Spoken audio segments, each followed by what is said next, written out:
Well done, you're making good progress. And so today what we're going to look at is the idea of supply. And we're going to start off by doing some basic definitions. And the first one is to look at the idea of accounting versus economic costs.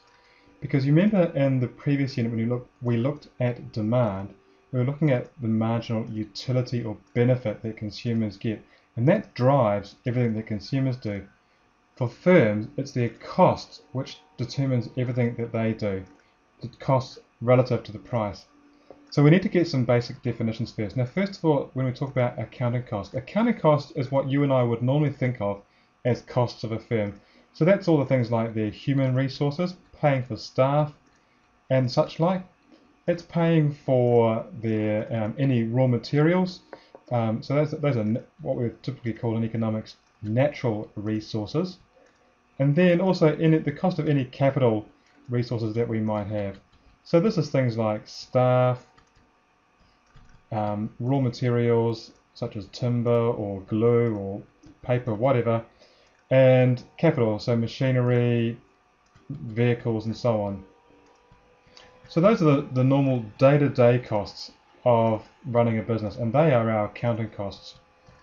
But in economics, we are actually quite precise because what we need, so that's a line going down, what we want to distinguish between is that, and we actually want to talk about economic costs. And economic costs are all of those plus the opportunity cost of running the business.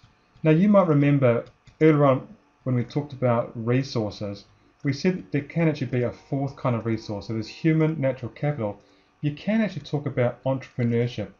And the entrepreneur is the person who brings all those resources together to make a good or service.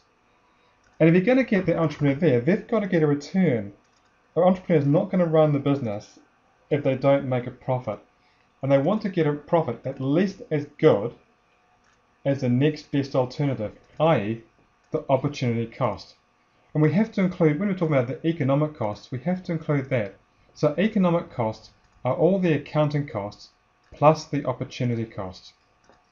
Okay, so that's accounting versus economic costs. And remember, whenever we talk about costs in economics, unless we specifically state otherwise, we're always talking about economic costs. And that'll become quite important later on. Okay, the next thing I want to talk about is the idea of fixed versus variable costs. Now, fixed variable costs are ones that change depending on the level of output. So if we produce more, then we use more variable goods. So for instance, raw materials. If we're producing more of a good or a service, and we need more raw materials, then that's obviously a variable input. And if we need more staff, it's a variable input.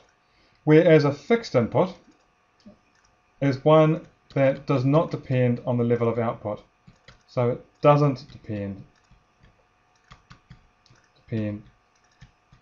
on output. It's fixed. It doesn't change. So examples include maybe the rent. We negotiated a rent agreement, or insurance, and such like. Things that we just know are not going to change. So fixed versus variable. Now sometimes you have ones which are actually pretty hard to define. They're partly fixed, they're partly variable. For instance, your insurance bill might go up the more you produce. There might be a base rate and then a surplus depending on how much you produce. So sometimes we do actually also talk about mixed resources, mixed costs, which are, or you can also call them semi-variable. And those are, like I say, ones that are sort of a little bit halfway in between. But the two main ones you need to know are fixed and variable. Now, the last idea that I want to cover in this podcast is the idea of the short run versus the long run. Because this is quite important. It affects the kind of decisions that people make. And as economists, we are very interested excuse me, in the decisions that people make.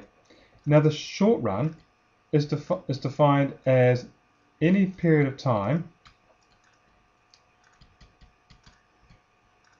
in which at least one resource is fixed.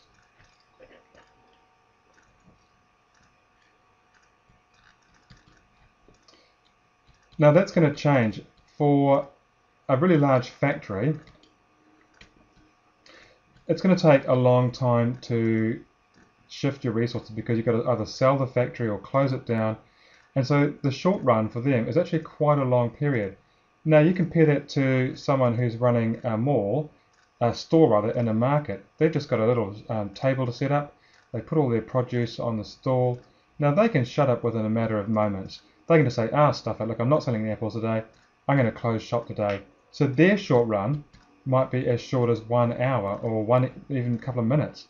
Whereas for a factory, the short run might be 2 to 3 months, if not even longer. Now, the long run, in contrast, and you can probably guess the definition here, is any period of time in which, and we'll just put a ...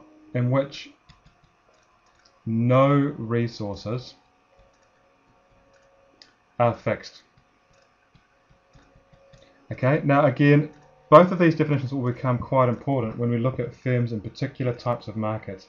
So do remember, short run, when at least one resource or factor of production is fixed. The long run, the period of time in which no resources or factors of production are fixed.